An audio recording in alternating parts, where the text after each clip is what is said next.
आज हम आपको सुनाने वाले हैं पुत्रदा एकादशी व्रत कथा। इसलिए इस कथा को ध्यान से सुने। एक बार महाराज युधिष्ठिर ने भगवान श्री कृष्ण से पूछा कि हे भगवान, आपने सफला एकादशी का माहात्म्य बताकर बड़ी कृपा की है। अब कृपा करके यह बतलाइए कि पौष शुक्ल एकादशी का क्या नाम है और उसकी विधि क्या है और उसमें कौन से देवता का पूजन किया जाता है। भक्त वत्सल भगवान श्री कृष्ण बोले कि हे राजन, इस एकादशी का नाम पुत्रदा एकादशी है।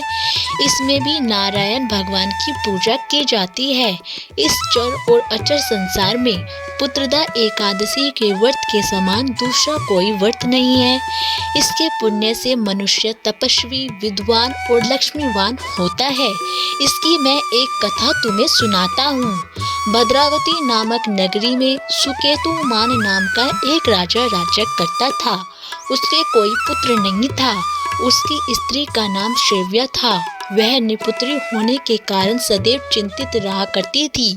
राजा के पितर भी रो रो कर पिंड लिया करते थे और सोचा करते थे कि इसके बाद हमको कौन पिंड देगा। राजा को भाई, बाधव, धन, हाथी, घोड़े, राज्य और मंत्री, इन सब में से किसी से भी संतोष नहीं होता था। वह सदैव यही विचार करता था कि मेरे मरने के बाद मुझको कौन पिंडदान करेगा। बिना पुत्र के पितरों और देवताओं का ऋण मैं कैसे चुका सकूंगा। जिस घर में पुत्र न हो उस घर में सदैव अंधेरा ही रहता है। इसलिए पुत्र उत्पत्ति के लिए प्रयत्न करना चाहिए।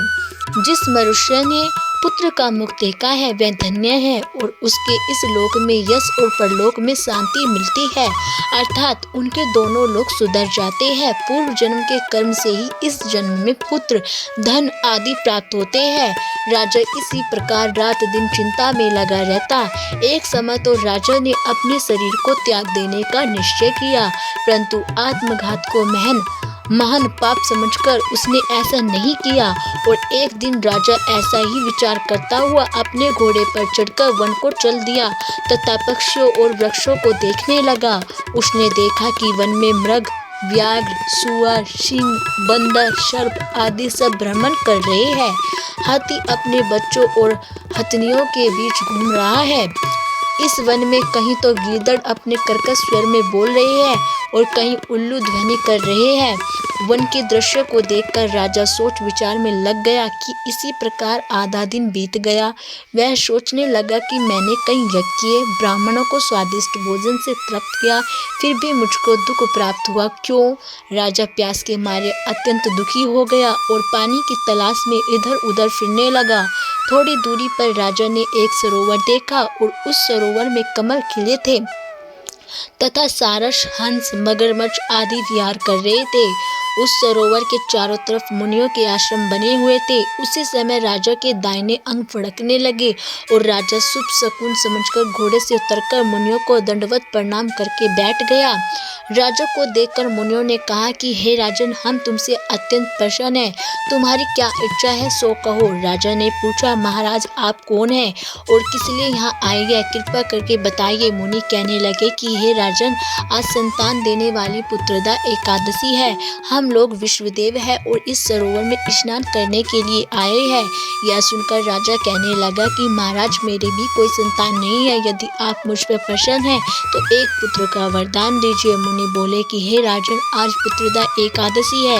आप अवश्य ही इसका व्रत करें और भगवान जी की कृपा से अवश्य ही आपके घर में पुत्र होगा। मुनि के वचनों को सुनकर राजा ने उसी दिन एकादशी का व्रत किया और द्वादशी को उसका पारण किया। इसके पश्चात मुनियों को प्रणाम करके महल में वापस आ गया। कुछ समय बीतने के बाद रानी को गर्भ धारण किया और 9 महीने के पश्चात उनके एक पुत्र हुआ। वह राजकुमार अत्यंत शूरवीर, यशस्वी और प्रजापालक हुआ। श्री कृष्ण बोले, हे राजन, पुत्र की प्राप्ति के लिए पुत्रदा एकादशी का व्रत करना चाहिए। जो मनुष्य इस महात्म्य को पढ़ता है या सुनता है उसे अंत में स्वर्ग की प्राप्ति होती है। बोलो भगवान श्री विष्णु की जय हो। बोलो भगवान श्री कृष्ण की जय हो। तो दोस्तों, अगर आपको हमारी कथा अच्छी लगी हो तो प्लीज़ हमारी वीडियो को लाइक करें और चैनल को सब्सक्राइब करना ना भूलें।